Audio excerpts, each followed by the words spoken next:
Alex, yay! Horseshoe and the arm. I want t-shirts that say horseshoe and the arm. That part had so many of my favorite lines in it. The description of the sunset and the dialogue. This is changing what I want to ask you. But first, congratulations. This is a beautiful, beautiful feat of a book. How do you write a book with no bad lines? I have no, that's not a question. You don't have to, that's hypothetical.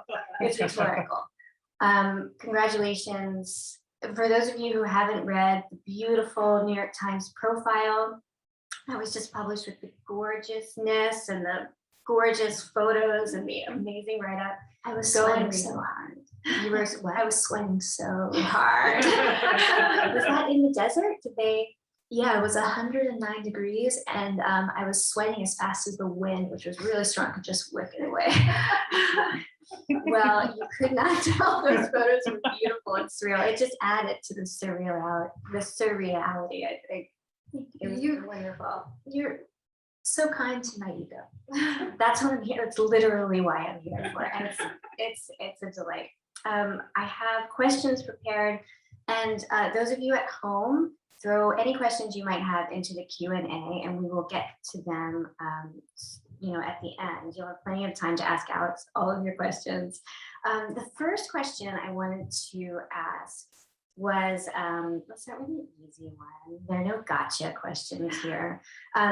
What I love, and it was in what you read, you capture the fish out of water. Like Patrick Hamlin is a writer on the East Coast. We know a little bit about that. And he goes to Hollywood to have one of his books turned into a movie, which is like a dream come true.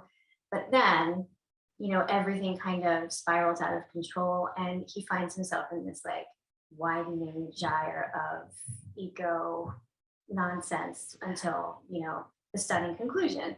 And he is surprised to find himself acting as assistant to Cassidy Carter.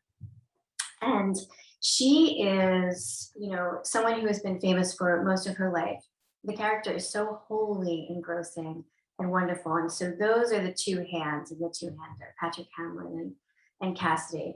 And, I thought about the idea of celebrities in Maggie Shipstead's Great Circle. And I've actually been watching BoJack Horseman for the first time, who has a Cassidy-esque character. And my question for you is, how did the Hollywood setting or even the idea of celebrity help you tell the story that you wanted to tell?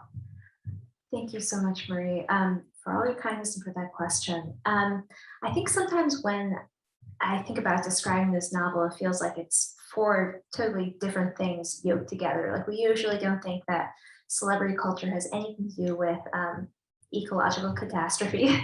But in my mind, it does, because these are people who we've invested with all this significance. We've caused them to sort of play out illusions, and we've attached our idea of them to our illusions. We make them act those illusions out over and over again for our pleasure. And we get upset also if they don't conform to what we've imagined. And when I think about the environment, I think about a similar thing, that like California is this amazingly fertile place that you can grow citrus fruit from, or almonds, or pomegranates, if you get enough water there. We can make a land anything we want there if we put enough effort and energy into it. But what about to be the one who's expected to put out all that effort? What about the people who perform for us, who hold a shape that the world loves them for, and then are expected to hold that shape 24 hours a day ever after? Like, I am the exact same age numerically as Lindsay Lohan. So I always grew up watching Lindsay Lohan age approximately when I did, and go through the same sort of phases in her life that I did, but very differently, obviously. And I thought, if I'm thinking about how illusions settle on and shape a person, how we bear the burden of what's expected of us, and how we bear the weight of what capitalism wants to extract from us. Who knows that better than someone whose every gesture and every expression is a product? So she is sort of an amalgamation of those things. a person who from her earliest age has been praised for some qualities and sort of encouraged to develop those, encouraged to be plastic and optimistic and always able to perform what is desired of her. And at some point she just becomes unable to or unwilling to. So I think that's an interesting person. She doesn't see through the whole apparatus, but she sees that there's something about this pressure that is unreasonable to her and is keeping her from existing in a truer way, I think. And she fails, and she can't do anything but fail, right? When all of those expectations, and she fails so beautifully. And we catch her when we meet her, she's already in a state of failure to meet those expectations. And so when you're putting someone like her in a book and you're the author and you have Patrick, you know, the eager novelist, and you have Cassidy, the jaded celebrity, when you're creating those characters, are you engineering them to exact something out of the other? Were you like mindfully tweaking personality traits in one to wrench something out of the other? That's such a good question. And I think I have never been too good at thinking about how characters can work together to bring up the story. I think of two people who wouldn't get along perfectly and I box them in together. It's sort of a cruel way to operate, I think. But it's also because I want to be surprised by what I see them do. And I want to feel like I'm not 100% in control, tweaking everything, but I'm also watching things unfold. And I'm unsettled by how they start to interact with each other in my mind. With Patrick and Cassidy, you know, they're an odd couple, which is a common trope in Hollywood films too. Two people who are bundled together and who shouldn't honestly be bundled together. But I also think that they're interesting because they do genuinely connect with one another. There's something that they like or want in another person, but it's not necessarily the whole person that they're perceiving. I think that Patrick also gets sort of drawn in by the idea of Cassidy as this plucky problem solver from her most famous role, where she was a teenage detective. And I think that Cassidy thinks that Patrick is sort of an archetypal dad, a great dad like the one that she never had, and whether he is or not is up for debate. But how often do we have the privilege of seeing the entire person? I think seeing and appreciating and getting attached to the surface level of a person, the performance of a person is part of it too. Yeah, I could really listen to you talk about fiction forever. When you boxed them in a room and you watched what they did anything surprise you? Or did anything please you greatly? Yeah, I think that one of my favorite things, like initially I came in with an idea that I tried to push onto them a little bit. And the idea was that as Patrick sort of falls out of touch with the circumstances that he's in, there's a bit of a surreality that's introduced to the story through the fake water that everyone is drinking, that he would become completely obsessed with Cassie and fall in love with her. And this actually just didn't seem like a thing that these characters could do. What I found that became really interesting to me was that Cassidy, who's never thought of herself as a person who can care for others or maybe even care for herself, starts really stepping up to take care of him when he's unable to. She takes on the burden of it, and it pushes down on some tender spots in her that she's never really been able to keep people close or things like that. And I feel like, not that she goes through character change, because I think character change is a rare thing than we think it is, both maybe among some characters that we read and also in real life. I think that we would love to change more than we actually do in some ways. So I think that she uncovers some parts of herself that were not previously known to her or accessible to her. She's able to respond from a different part of her personality, and it leads to this really beautiful scene toward the end where she has to take care of Patrick in a way, and but it's in her way. And so there's this hilarious phone call with his wife that I was laughing out loud reading, because I was like, this is so perfect how Alex brought this character to this part where she's trying to care for someone and just has no idea like how to really do it. It was really, really well done. So we both teach at the new school, and I also teach at NYU, and my students there like to say in workshop what character they would die for, which leads me to the characters in something new that I would die for: Horseshoe and the Arm. I'm so glad you read some of that brilliant dialogue. So one of your epigraphs is from Rosencrantz and Guildenstern Are Dead, which is a play from Tom Stoppard about those characters in Hamlet. And it took me a few instances of Horseshoe and the Arm's dialogue, but I finally came to the realization that everything they were saying to one another was so like oddly tender and kind of stood outside the rest of the novel in this beautiful formalized way. And they were so caring and like politely formal. And so it reminded me of the characters Rosencrantz and Guildenstern, because they're side characters in one story, but they're main characters of their own.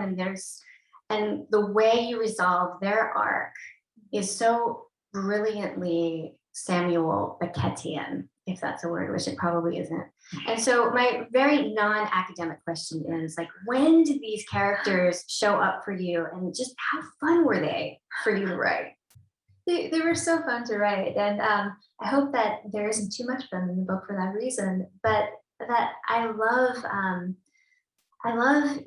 in fictional works, whether it's film or literature, where you can see that two characters are inhabiting a different narrative from the one that's in the foreground, and these two people move through the novel and see a lot of what Patrick does, but they don't share the same view of it.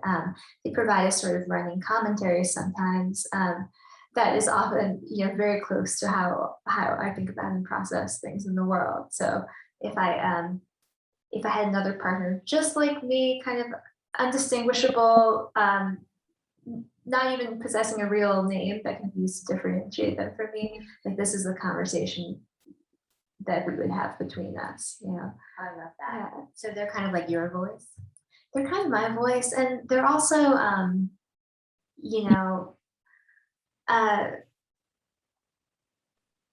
one angle on how to look at and how to process all of these disasters and perils that sort of confront us today, I think, because they understand a lot. I imagine them as, two kids with a good liberal arts education, and they have a good analysis of the situation sometimes. Like early on in the book, there's this long conversation that they have about traffic. What causes traffic? How do we get rid of traffic? Will self-driving cars ever change that? No. Because people don't want to give up the feeling of control that comes from driving their own car, even if it slows them down. And they see so much, but what can they do with that? And what relationship does that discourse have to the more concrete things that are facing them, like the fact that they make $15 an hour and need their mom to bring them groceries sometimes, So I think every one of my characters sort of inhabits this time of catastrophe adjacency differently, and none of them really has the solution to it. The solution is always just skirting out of the periphery of the page, is what I noticed. And there's something quivering, tender, gentle, small in this book that is in danger. And it's unseen. It's mostly unseen, except for these little moments where you describe a rabbit or a dog in the desert. And so the animals are creeping around the periphery of these pages in such beautiful ways.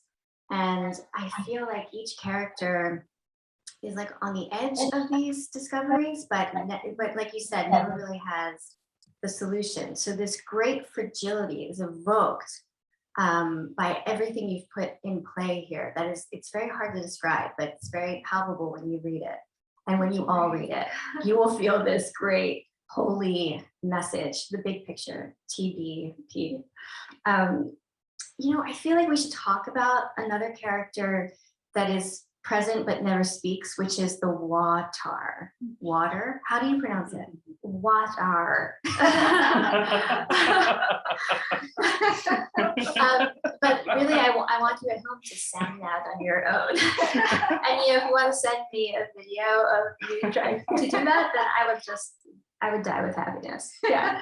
I think it should sound a little bit like you've got something caught in your throat. Perfect. That's literally and metaphorically perfect. So when did water show up in your creative process? And why did you try to ruin the idea of water for everyone like that?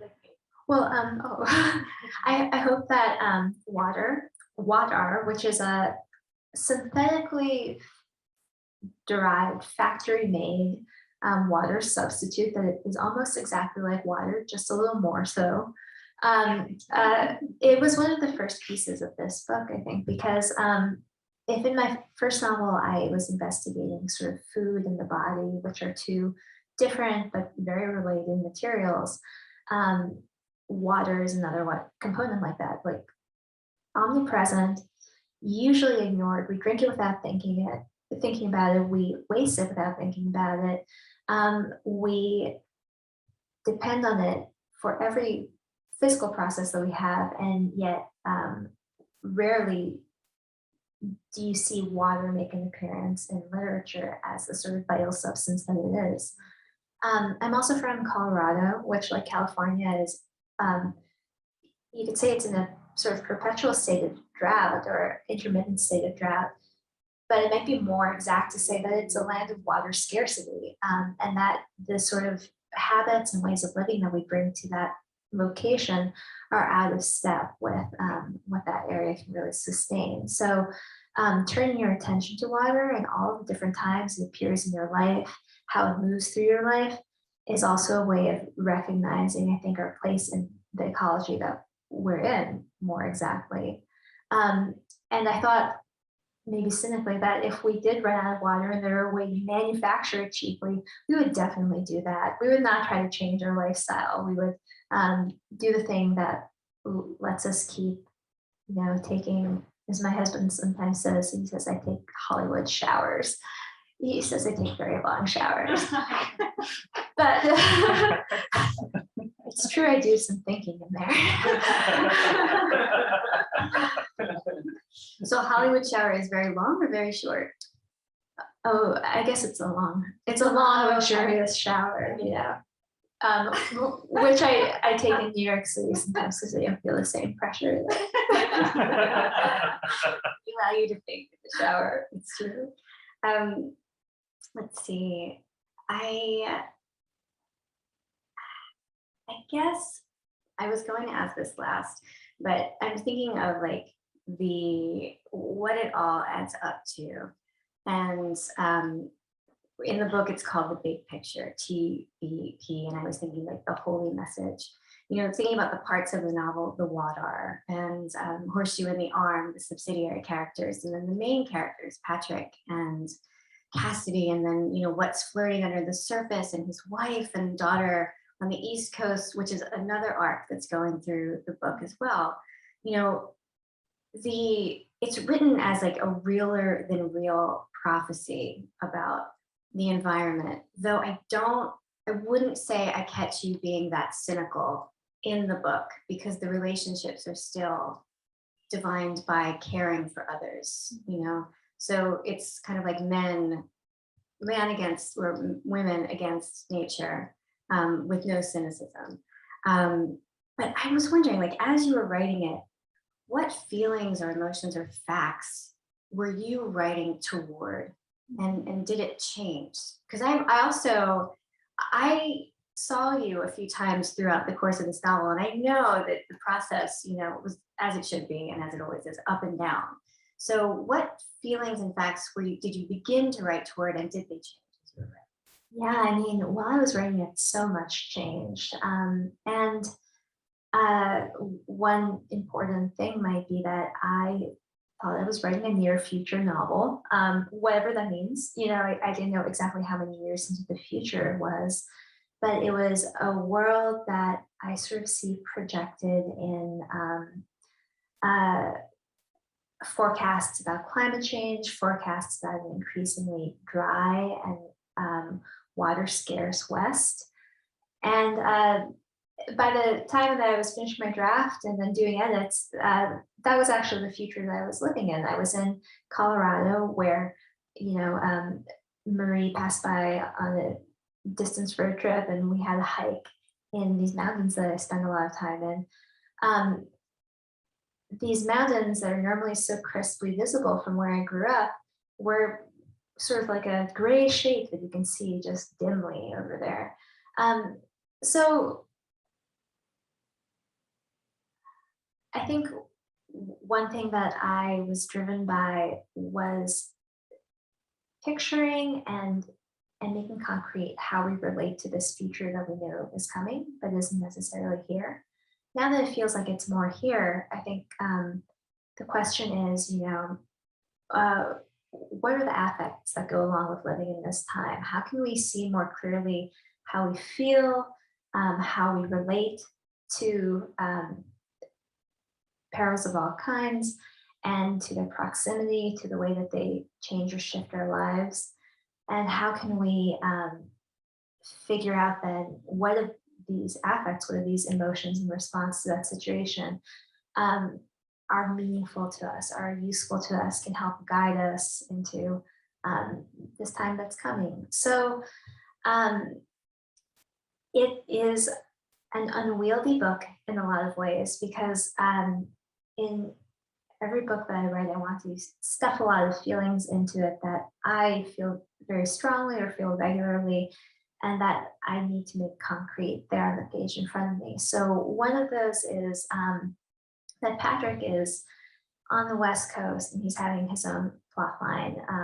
His wife is on the East Coast in an eco commune, in a very different physical and environmental situation. Like, she is in a place where they spend every morning listing out the different environmental, ecological losses that have happened recently and mourning for them. They like foreground this. On the other hand, the place that she's in is so physically far from these things happening, that it's hard, I think, to make real in her mind the fact that her husband is very close to like a massive wildfire, and that he may not make it out, and that these things are real somewhere in the world, when everything that surrounds her is telling her it's green, it's verdant, it's moist, it's pleasant, it's sun dappled.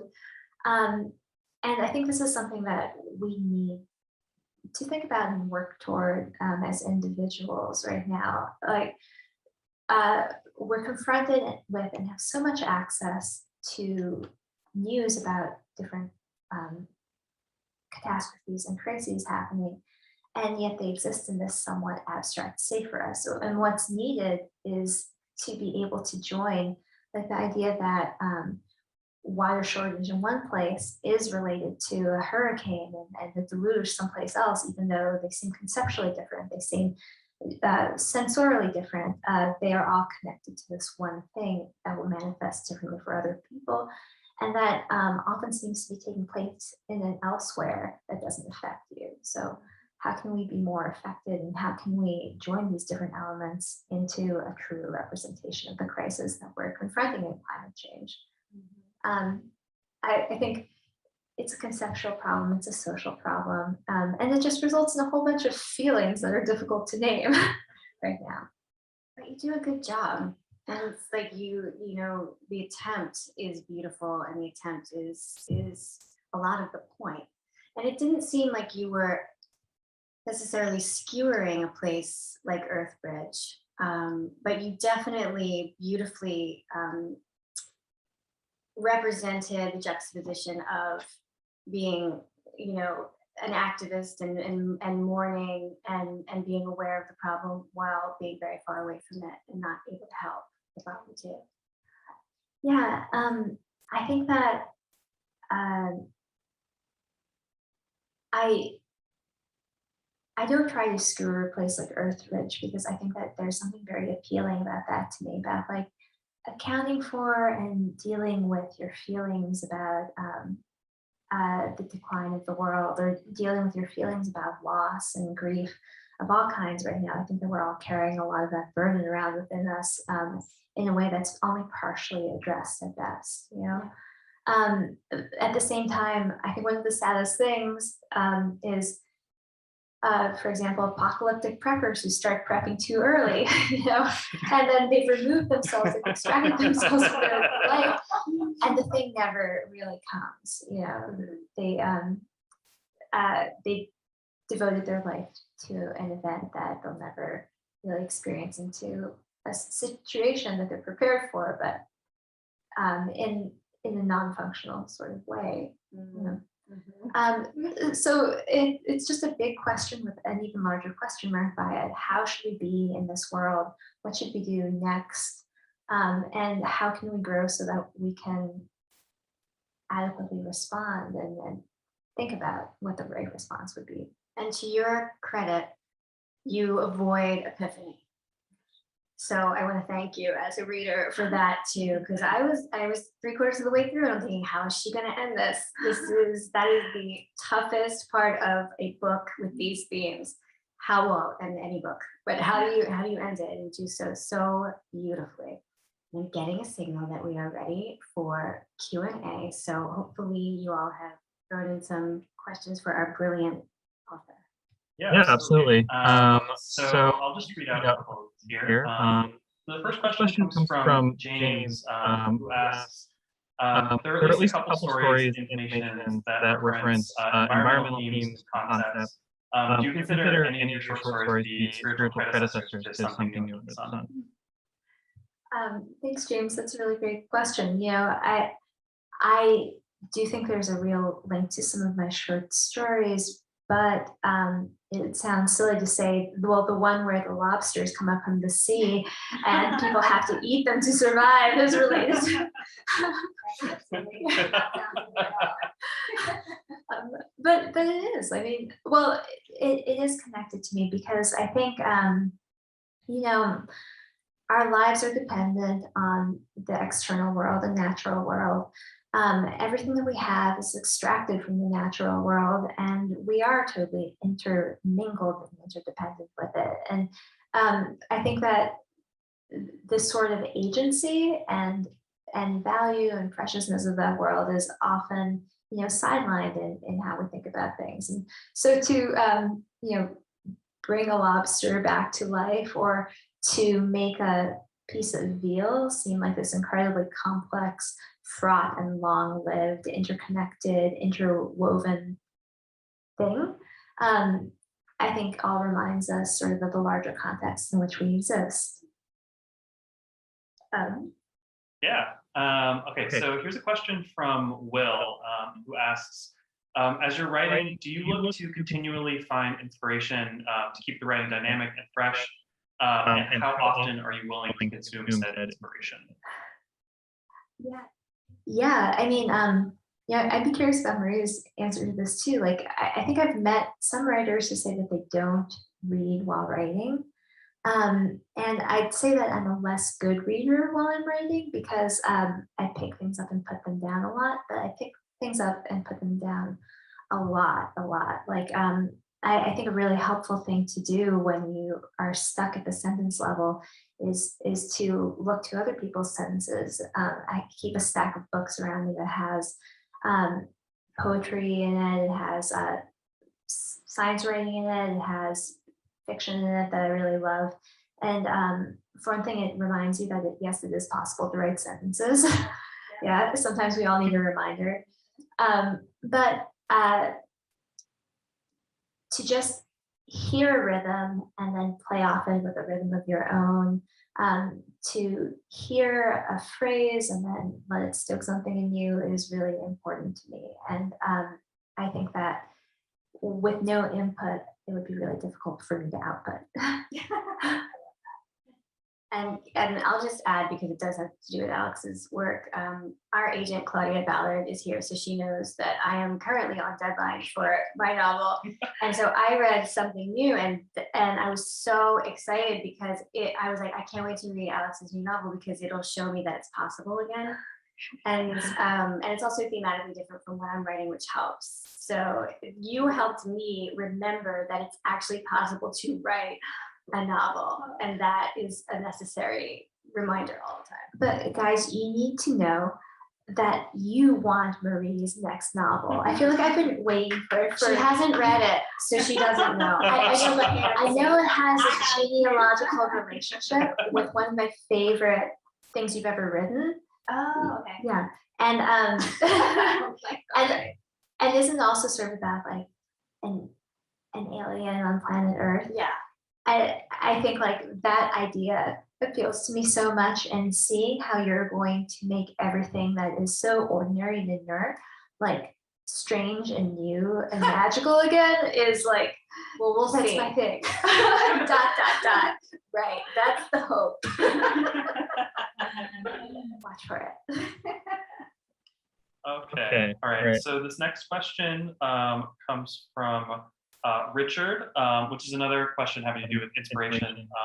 Richard asks, one thing I've noticed is how much dialogue is in this book.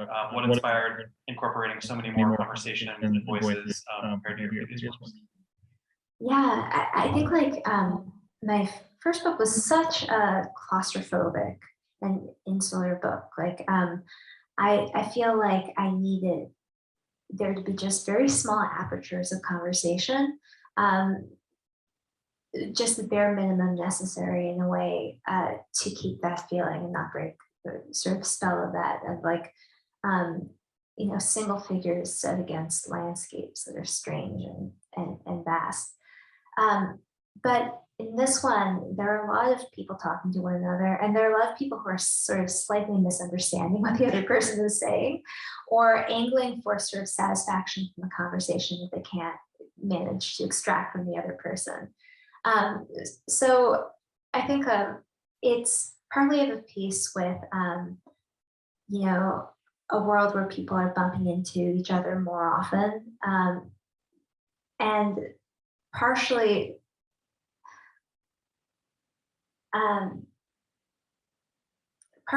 about creating this sense that these people are in contact and they're connecting, and the moments where they are really in line are meaningful, but that there's a lot of misconnection too.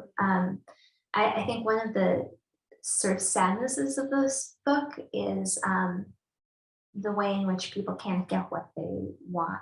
Like the way, for example, Patrick is always like longing for a certain sort of support from his wife and a certain type of reinforcement from his daughter, and he tries to call them over and over to get at that, and yet they are their own like indelibly separate individuals, and they can't give him exactly what he wants. So it's an atmosphere of distance and frustration and of talk that enacts both of those sort of things. And that's what you want dialogue to do. And when I think about the objects in the novel, there's a very important payphone that keeps them connected / constantly misunderstanding one another too, which I really love. If I can just add another question to that dialogue question. I know that you have a musical background and that you have sung in the past. So I have a guitar, and I'm just kidding. I'm not kidding. So I'll sing along. I would never do that to you, but I do. I notice the dialogue. The dialogue is, and I mean this literally, pitch perfect. Is it a sound? Have you always heard it? How do you go about writing good dialogue? I think like, oh, that's extremely kind of you. I feel that I'm not a natural with dialogue. Like I don't think in dialogue necessarily, but I like dialogue that is a little bit artificially charged and stylized. Like I think that, you know, it's more of a DeLillo type dialogue than what you would hear on the street. But I really love dialogue when it behaves like a speech act, like when you see how what someone's saying is going to poke at another person or move them a little bit, or is designed to move them or touch them, but then fails to do that. Like I think that with dialogue, you should always be able to look at a line and name not just one thing that it's doing, but two things. So like it is showing you the world, it's showing you the mind of the person, and it's also showing you this person's failed attempt to get another person to see them the way that they want. It's a little series of pushes and pulls.